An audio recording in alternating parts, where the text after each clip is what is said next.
I'll try to move a little fast here to try and catch up to Justine's warning, but please feel free to raise your hand or stop me if you would like me to, or slow down a little bit if there's a need. When I started to read or try to start learning about occupancy, it took me a while to understand what exactly occupancy means. You can interpret it in two different ways. Both of them mean more or less the same thing. One of them is the proportion of area occupied by a species of interest. The other way you can say that the probability that an area, a particular area, is occupied by a species of interest. Now, what they mean, I'm just going to come to the next slides to talk a little more about it, but the key variable here we need to look at, and that's how occupancy is written, and this is the notation we'll be using throughout, is the letter psi, right? Psi, yeah, the letter psi, it's a Greek letter psi, that stands for occupancy. Now, what does proportion of area occupied mean? You might remember the same image Justine showed a while ago. Yes, psi is equal to occupancy. Thank you. Now, let's say we have about 15 sampling units in a study area of our interest. When we go out and do sampling, we end up saying that 8 out of those 15 sampling units were occupied by the species of interest. Let's say in this case it's ibex. So the occupancy estimate that we get is 0.53. You simply divide where a species is present, and you divide it by where all you have surveyed. So if you have surveyed 15 units, out of them you have found the ibex in 8, your average occupancy of ibex in this case is 8 divided by 15, which is 0.53. The only problem, or the point to remember with occupancy, is that it's a size dependent estimator. So probability of occupancy in a sampling unit depends on the size of your sampling unit. Now, I'm just showing you this example that you see in front of us. Same distribution. The distribution of animals is not changing. The only thing now that's changing is the size of my grid. And it doesn't matter. Occupancy theory has no problems if your grids or your sampling units overlap with each other. So don't worry about that element. It's perfectly fine. But in this case, I've just made the size of the grids bigger. I think it's almost double. When I do this estimate, now I'm saying there are 5 out of 7 units which are occupied. So my occupancy estimate for the same distribution has gone up from 0.53 to 0.71. Nothing else has changed. The species is still using the same area. Nothing else is changing. The only thing that changed is my sampling unit, which is why it's extremely important. And just let's go one more example, one more case. Now it's even bigger. Again, as I said, no problem in sampling units being overlapping with each other. But now it's just saying 3 out of 3 sampling units are occupied by the species. So my occupancy estimate is 1. For the same distribution of the species, I have 3 different estimates of occupancy: 0.53, 0.71, and 1. Now it can't go more than 1 because you can't have 4 units out of 3, right? You have to have, at the most, there can be 3 units that you're sampling. Now, the point that I'm trying to drive home here is that any comparison over time, over space, between 2 areas, or in the same area over time, when you're dealing with occupancy, you must keep your sampling unit size constant. The size of your sampling unit, if it changes and you're showing a difference in occupancy estimates, then it's just wrong. It's just not even correct, right? So you have to be very careful of that one element. How big your sampling units have to be, we're just going to come to that in a few minutes.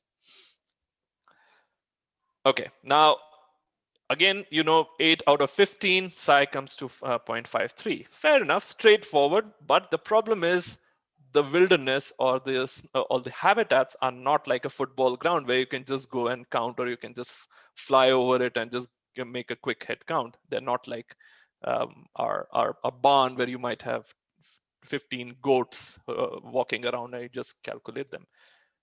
As Justine showed this map earlier, there is vegetation, there is uh, there is there are rocks, there are crevices, there are alleys and and canyons where you can't see everything. And more important than anything else, animals have an incredible skill of hiding, of being invisible through camouflage or their behavioral traits. And of course, when you're going in forest areas, 20, 30 meters from you, even if there is a tiger sitting there, you just won't get to see it. So visibility or detectability is a little devil that Justine pointed out. We have to be careful. We have to be addressing it. In this case, for the same number, again, see, this is the original occupancy. This is the true occupancy, right? 8 out of 15 units are occupied, which means my size 0.53. But if I do a count here, I'm actually now saying, no, it's only 0.33, because I could see the animal, the ibex in this case, in only 5 out of 15 units. What has clearly happened is I have underestimated the occupancy. And this is also what we call as naive occupancy estimate. An occupancy estimate, or a probability of a species using a sampling unit or a study area, which does not take into consideration the detection probability, is called as the naive occupancy estimate. We'll be doing a little bit of this later, because naive estimates are a very valuable estimate of showcasing why it is important to do a certain or put a certain amount of effort into estimating occupancy through the methods that we will be talking about, rather than just trying uh, to replicate or repeat the surveys the way they are. Now, so what it basically is showing us is that there is an unknown factor, in this case, P, the detection probability that we've just spoken about, which we are not looking at. And that P is something that we need to calculate. How do we estimate P? Fortunately, Daryl McKenzie, Jim Nichols, and their team came up with a almost a groundbreaking modeling process in 2002. And I think I'm not mistaken, it has been cited more than, I think, more than about 2,000 or 3,000 times by now. Not just that, it's one of the not just that it's one of the most cited papers, it's one of the most widely used and exceedingly diversified in its applications. One of those methods. As recently as a few days ago, I heard that they're using it, occupancy-based methods, to predict where vehicle or where machine maintenance should be prioritized. Where is it more likely for a certain part or a certain damage to happen in machines, and they're using occupancy based estimators using maximum likelihood to even predict those. It's a fascinating tool. We'll learn more about it as we go forward. So to address occupancy, what we usually do is the best way, or the simplest way to address it, is to repeat the survey more than once. And that's one of the basic requirements, and hence the cost implications of occupancy surveys, as opposed to another method where you might just have someone just go into an area once and come back, or just go and look, do a little bit of an effort and come back saying that, okay, there is a species detected, or there is a species not detected. Here you need to make that little extra effort of repeating the survey. Now, how do we repeat? There is again a way to minimize costs, and it's just coming in a few seconds. But the bottom line is you need to repeat. Let's say F is the unit where I have to go and do the survey. I'll go there. I'll survey F unit once, I'll survey twice, I'll survey thrice, maybe 4 times, maybe 10 times, maybe just 2 times. Those details are, there are guidances towards those, but what we definitely want is each sampling units should be surveyed more than once. How do we do that? We'll come to it. So in this case, what I have done is I've just simulated this little survey. So F, G, D, B, and L have shown presence right now. So if you look here, oh, 1 second, please.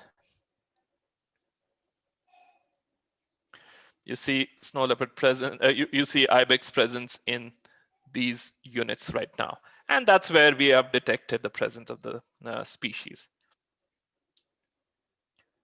Now, when I do the survey again, the second time, for some reason there was, maybe it was raining or something happened. I just didn't see, or this animal was sleeping. Maybe at that time I couldn't see it there, but it is, the species is there.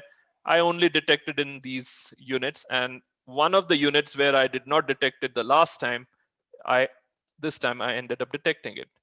The unit F, you see, this is where the animal is hiding. So that's where I've detected it this time. In the next time, so in B, both the surveys I have detected it. In D, I have detected the species on both occasions. G, I have detected it on both occasions. And L, I have detected on both occasions. H is one of those units where when I went for the first time, I could not see it. But when I went for the second time, I ended up seeing the species. Now, this is an interesting occurrence. There's another interesting occurrence, which is this one, where in the first survey, although I saw the species, in the second survey, I just missed it. Now I go back to the same sampling unit the third time, and this time what I do is, again, for some reason, maybe it's raining, or maybe the animal's sleeping, or maybe the animal's just quietly moved away, or something has happened. This animal's just not visible, right? Now, when I do the third survey, I end up seeing it in some new places where I didn't see them earlier, like J. I hadn't seen it in the first time. Some of the units I have been seeing it every time. So these are, fairly high detection. In L, I see it. In G, I always see it. And that's it. Now, some of them, I've just seen it for the first time. Okay, I've done that. And some of them I have, like in B, I saw it on the first 2 occasions, but the third occasion I missed it, and so on. So you see, there is something happening, and you will notice this happens almost invariably every time. Not just because you are a good detector or a poor detector. As a surveyor, you're good or bad, but a matter of chance. Sometimes the animal is at a place where it's visible, or the animal will be right on your path, or or for some reason the animal, like, you set up a camera for 10 days, you won't get the animals every day. You'll get on the third day, but that doesn't mean the animal wasn't there on the first, second day, and the fourth and fifth day. So this is exactly what is happening. You are detecting the species in this case on a 1, 2, or 3 times. But there's one interesting feature which we will come to in a short while, that there are also some sites where the species is there, but we haven't detected even once. I don't know, I think it's in the next slide. Okay, I'll come back to it. Now, what we do is, now look at this, what I have done. This is the other, so I have surveyed the area 3 times. Now, in some areas, I have detected the species. In some areas, I have not detected the species. All I'm doing is, for wherever I have detected even once, let's say in this one, in H, I've detected it once. So definitely the species is living in that one, right? It's only that on the first and the last occasion, I did not see it. But because the animal is using it, I at least saw it on the second time. J is another interesting case where on the first 2 times I did not see it, but on the third instance, when I went out to survey, I saw it. So yes, it is present, right? If a species is detected in one of these 3 occasions, we can't say that the species is not there. It's there, that's why you see it. If it was not there, then you wouldn't have seen it. So wherever I have seen the animal once, twice, or thrice, I've given it a value of 1. And this is a very simple exercise. You can always, 2 or 3 surveys. You can very easily do it on Excel or anywhere. Just sum it up, and any value which is not 0, call it 1. Any value which is obviously 0, let it be 0. And this gives me another naive estimate. So all I'm doing is I'm counting 1, 2, 3, 4, 5, 6, 7. I'm calling it 7 out of 15 sites are occupied. Now, if you look carefully, you'll notice that it is definitely more than what was the case in the first case, in only surveying the site once. I was saying only 0.33 was the occupancy, but by repeating the survey, just by repeating the survey, my occupancy has gone a little bit up. But is this still the right estimate? Actually, no. We still call this a naive occupancy estimate because we are not addressing the detection probability. What do I mean by that? Isn't there a possibility? Now, given the chance, like look at this. What if I did not conduct the third survey? What if I had stopped just after 2? I would have called J as absent, right? Which means just by chance, because I did 3 surveys, I ended up detecting the animal of interest in the third survey, right? Similarly, could there be another site where the animal is there, but I've by chance not seen it? Maybe it is in C, maybe it is in A, maybe it is in M or N. Maybe it's there, but I'm not seeing it.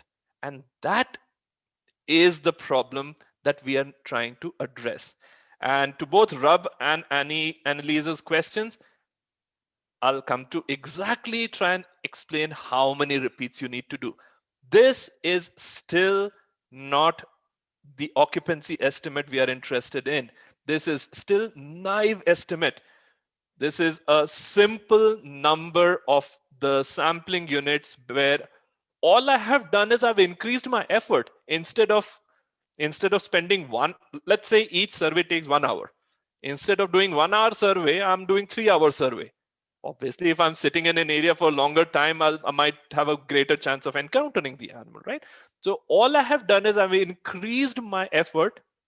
Instead of 1 hour, I've done it 3 hours, but nothing else has changed. It is still a naive occupancy estimate because there is a very strong possibility that some animals are there and I never got to see them even after 3 hours, spending 3 hours or spending 3 trips or spending or doing 3 different little transits or whatever, right? Despite 3 efforts, repeated efforts, I am very likely to not see a species despite its presence, and it's being shown us by these cases. See, I could have very easily just actually this is the 2 cases. 2 cases where it's a matter of chance that I ended up seeing the species where in one of those surveys where I could have very easily missed them. And we need to be, and that's why I'm saying that there is a possibility that maybe A has a species and I've just not seen it. And I'll show you in a second what is actually happening. Now let's go to the next slide. There, yep, A. Now A actually has ibex. If you look carefully, no, it doesn't have it. Sorry. Okay. Yeah, what's happening here? Now there are 4 different scenarios we're going to look at. Scenario A, what are the 2 possibilities? Possibility 1 is that species is absent, right? Now, if a species is absent in A, there is no way I will detect it, right? So P, there's no point of talking about P. If psi is 0, then we don't even worry about P.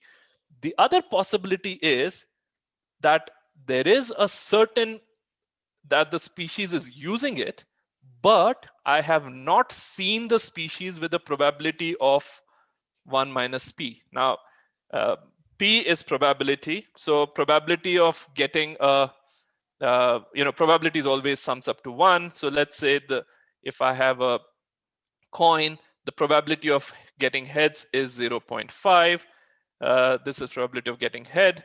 Probability of getting tail is 0.5. If I have a biased coin, then probability of getting head would be 0.7, let's say. What would be the probability of getting tail?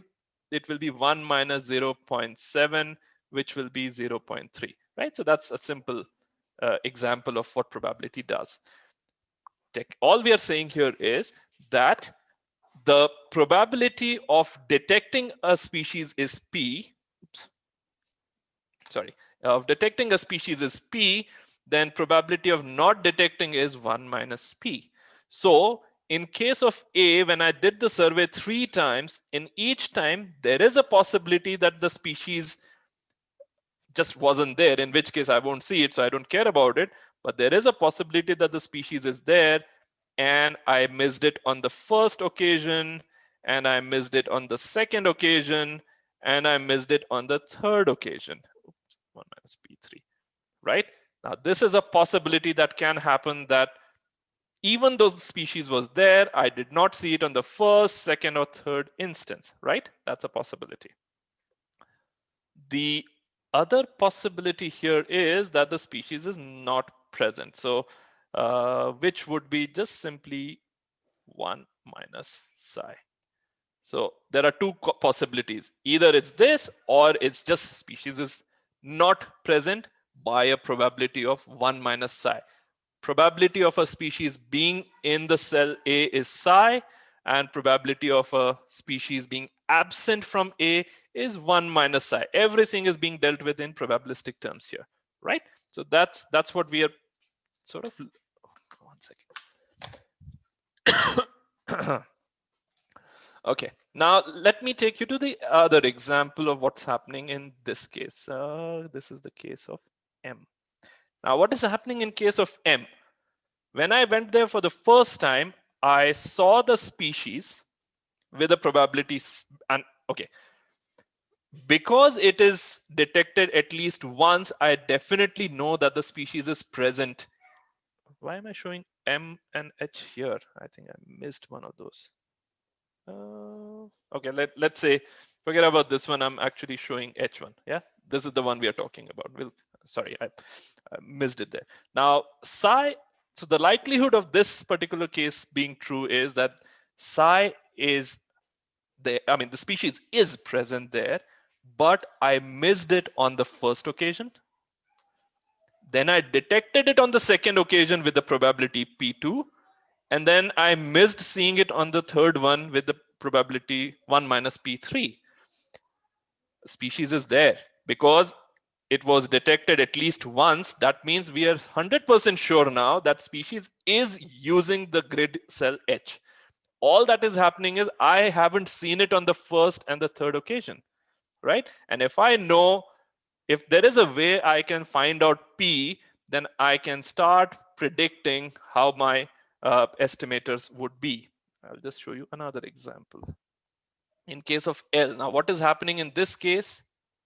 In this case, I know for sure the species is using the sampling unit with a certain probability, and I'm detecting it on the first occasion, and I'm detecting it on the second occasion, and I'm detecting it on the third occasion as well. Now, this is the likelihood of this particular scenario being true. Now, this is the third scenario.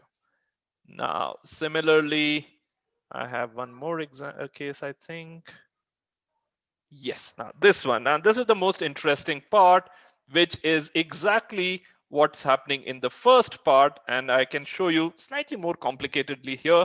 But if you remember the scenario LA, likelihood of the, oops, likelihood of the first capture or detection history being true is there are two elements to it. One element is that the species is present and I have not detected it with 1 minus PA1, 1 minus PA2, and 1 minus PA3 probabilities.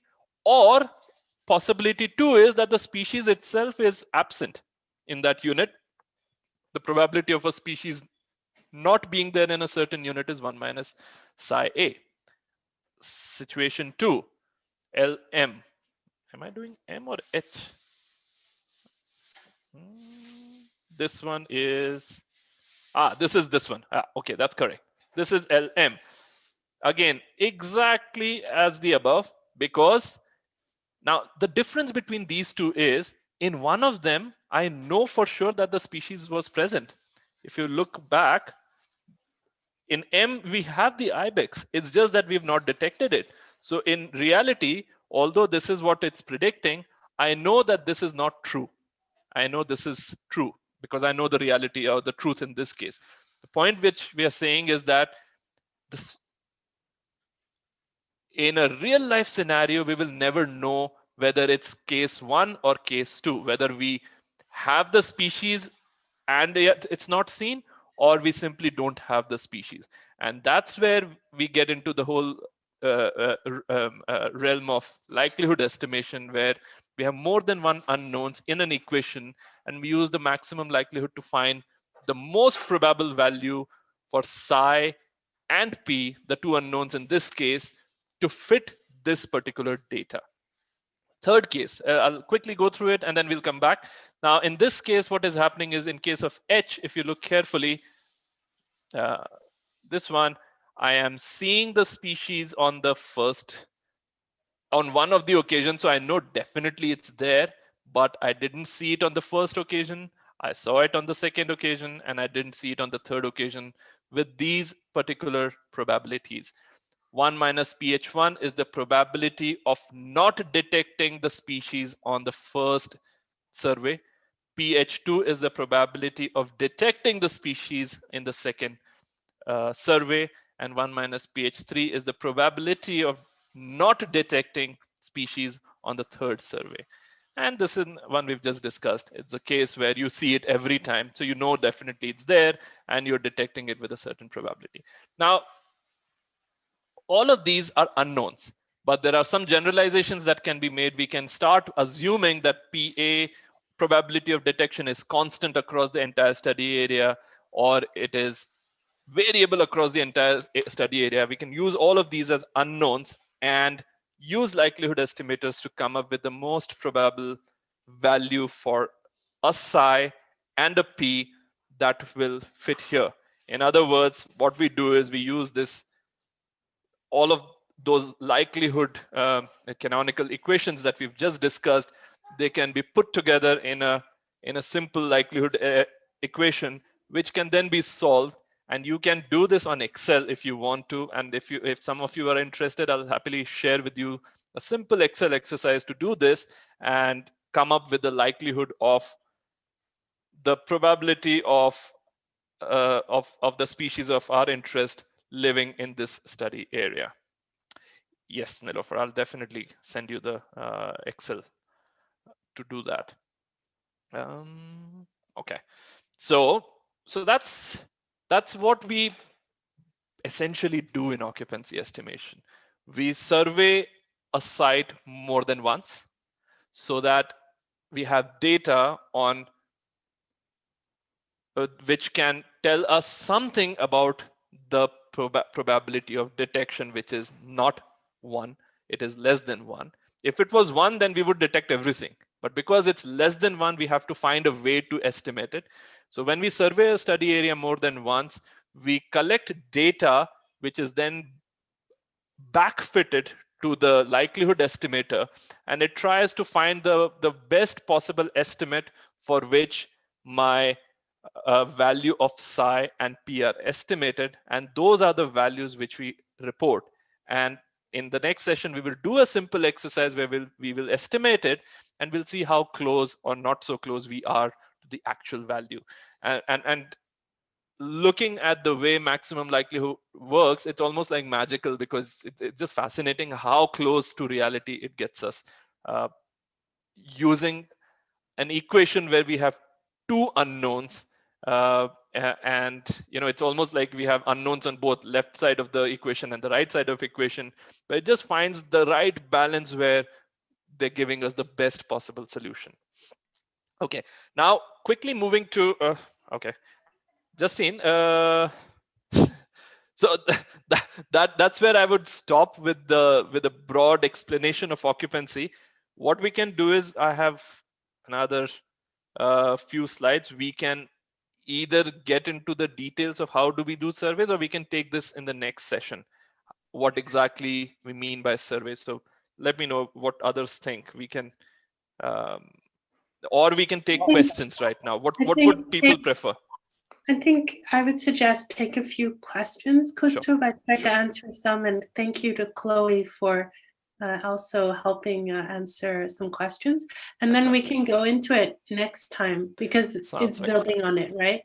And it can be, because I think there's already a lot, I'm sure, that people that are new to Occupancy. Sure. So let's get going from Occupancy. Okay. Nilofer, Helena, for occupancy and sampling unit sizes, it seems very hard for highly mountainous topology, given variation of vertical gain per unit of survey. I wonder there's some aspect of algorithm. Yes, so Helena, and we will talk about this, that what defines a sampling unit. We definitely seek some sort of a homogeneity, but if there is a mountain here and there's another mountain here, if both of them have similar characteristics, even if the variation in altitude is like, from 2000 meter to 6000 here and 2300 to 5800 here, they're still very similar. They're still homogeneous in their being mountainous, right? So I think the variation in altitude is not that much of a challenge, as long as we can seek some sort of a homogeneity within the sampling unit. And how we can do that, we'll come to that when we get to the next section. Okay, Justin, you've already responded, sorry. Is it worth to continue surveys until you reach maximum detection? So Rab, the beauty of occupancy surveys is, no, you don't need to. You can do, in some cases, just do 2 or 3 surveys. In some cases, you might need to do 10 surveys. And even there, what is a survey? It varies. In some cases, it's you can walk a transect, right? So 500 meters, another 500 meter, another 500 meters. So each 500 meter segment becomes a survey. So you can do an entire grid in just one big survey, where you are making several replicates or several spatial elements. If you have 3 people, send the 3 people to 3 different surveys. They happen at the same time. So there are guidance on what is the optimal number of replicates given what your expected detection probability is. So if you have, so typically what we do is we do a pilot, and we come back with some idea of, okay, it's going to be difficult to spot snow leopards even though they're there.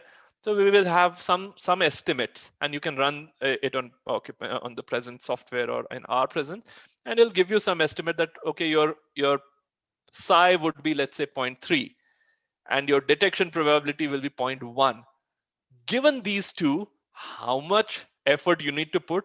There are guidance, and they're very simple, straightforward, literally algebraic equations, which you can plug those numbers in, and it'll tell you how many sites you will need to survey to get the optimal data with the expected or the desired level of confidence intervals, and how many times you need to replicate. So in very simple words, there's one simple, I think, a rule of thumb. If your animal of your interest is very sporadic, like, it's using, let's say, in an entire mountain range, there are only 4 or 5 little pockets where the animal is found, then you need to increase the number of your sites. But if your animal is fairly distributed and it's very difficult to see, then you need to increase the number of replicates. So there's a kind of a balance that you draw between the two. And again, guidance for those is very easily available. We will be showing an equation. I think thank you, Justin, for stopping me here, but we do have that equation coming in later in the same presentation, where we'll be looking at how do you decide that. Can I add just to that, is Rab, so I think it's related to sample size, and in occupancy there are different levels where you can increase sample size, different ways you can do that. But in terms of your replicates, but because we're estimating probability of a number of species, you do want that probability to be more precise. So if you do only have like 1 or 2 surveys in all of your sites, that might not be enough for your survey if they're very hard to detect. And your variance might be very high for your occupancy, right? And for your covariates. So in those cases, you might want to do many more repeats, but there's maybe not the need to do maximum number. And like Kustub said, you can get an estimate of what this might be. But the estimate using the equation Kustub might share later might suggest you do like 200 sites and this many repeats, and it's very unrealistic. But then you can go back and say, okay, but I have this much money, I can do this much. Is that still reasonable? Can I still go out and get a reliable, a precise estimate? But yeah. So as Justine said, the cost you will pay for not doing those many surveys is slight increase in your variance, for example. And if you and your manager and your end user is okay with that level of uncertainty, it's fair enough. So so these are a few like the multi-dimensional decisions one has to make based on these 2 or 3 unknowns. But that kind of a guidance is available, and I think it becomes very useful to be able to plan ahead rather than be surprised with it towards the end of the survey. So which is why pilots become extremely valuable. Okay, so Luciano, I think you also had the same question. How do we know it is the maximum? As I said, we will get to know what's an optimal number of replicates once you have some data and you know what your desired level of error is, right? So you can do that through those. Nilofer, yes, Nilofer, using interview-based data is also a very useful and a very effective method to collect replicates. And in other words, you remember I mentioned the example of a mouse in my office. Now someone comes and asks me, have you seen mouse in this room? I say, no, I haven't seen a mouse in my room. Someone goes and asks my colleague Venera. She says, of course there is a mouse. I see it every day. And because she's probably more interested in the mouse's presence because she's more careful about the office stationery. She has seen it. And then someone also goes to a third colleague of mine and asks, and no, I haven't seen. The 3 observers become the 3 replicates. Yes, I spend less time, she spends more time, could be a variable. My responsibilities are different than hers, could be a variable which might affect me being better at detecting a mouse or worse at detecting a mouse than a Venera being more effective at detecting a mouse. So those are there. But yes, Nilofer, you're very right. We can, how you create a replicate, it's extremely flexible. And we'll talk about this a little later as well. It's less accurate compared to camera trapping or genetic, but yeah, I agree, Nilofer. I think we ourselves have 2 papers out of this work on snow leopard distributions, one in south of Kyrgyzstan and one in a state in India, where we've used the same interview-based methods.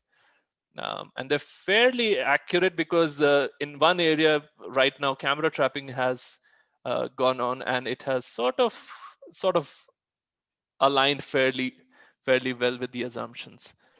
Can I just add also interview-based, you can look at change because people might have information on the past, while doing signs, surveys, or cameras is really about the present.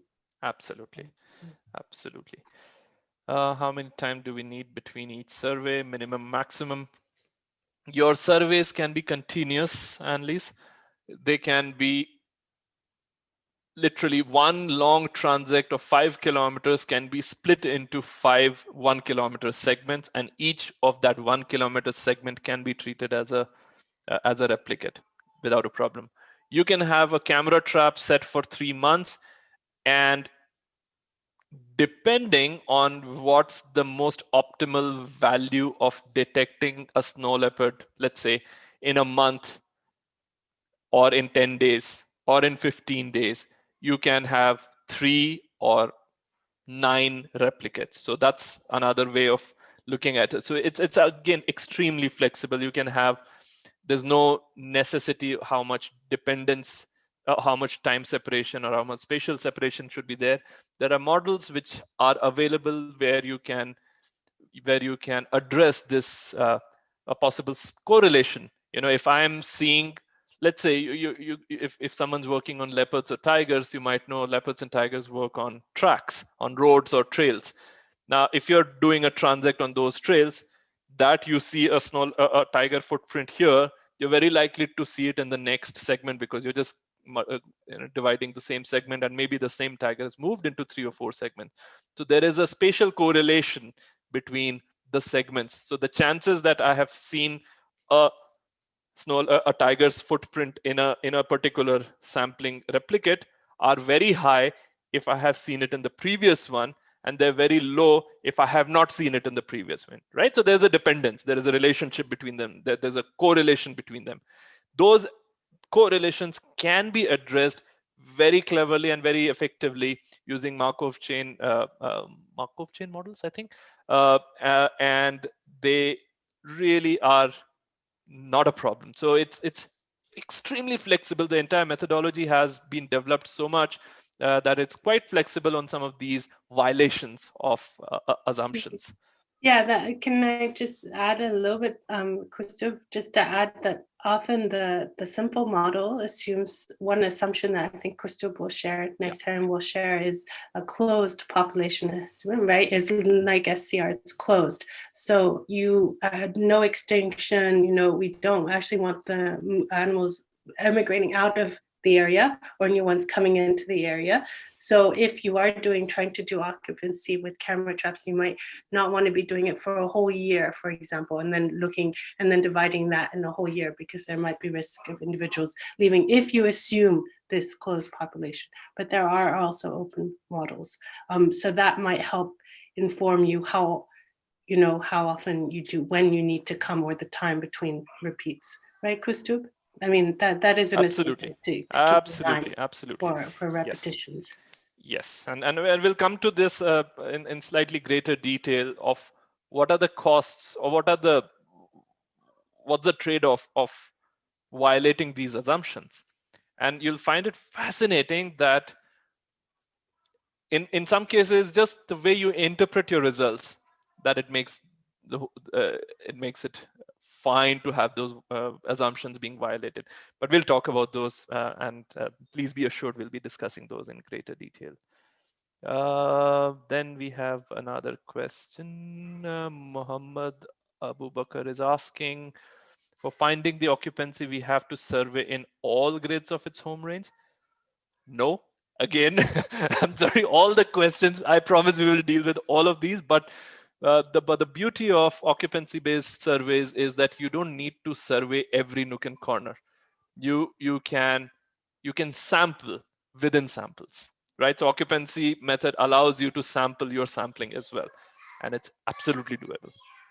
You don't need to survey every nook and corner of the grid cell. Yes, sorry, Justine. But just to clarify, if you do want to extrapolate to areas you didn't survey, you need to plan for that. Yeah. And that can be done either by covariates, or you assume that they're the same as your current survey. You know, it's for extrapolation to non-surveyed areas. There are ways to do that, but it's good to plan and in order to collect data in the areas you do go to be able to do that. But I think we'll talk about that with covariates and things later. Yes, Letro, we will provide you with not just an R script to run an analysis, but also how to organize your data. And Muzaffar, who's with us here, and yeah, there he is. So he'll also be able to help us explain how we've used some of those, some of his data, which was actually an interview-based survey, and how do we translate that data using a simple script into occupancy compliant data set. So we will definitely be giving you an entire R script, an annotated R script. So that's part of what we will be doing towards the end.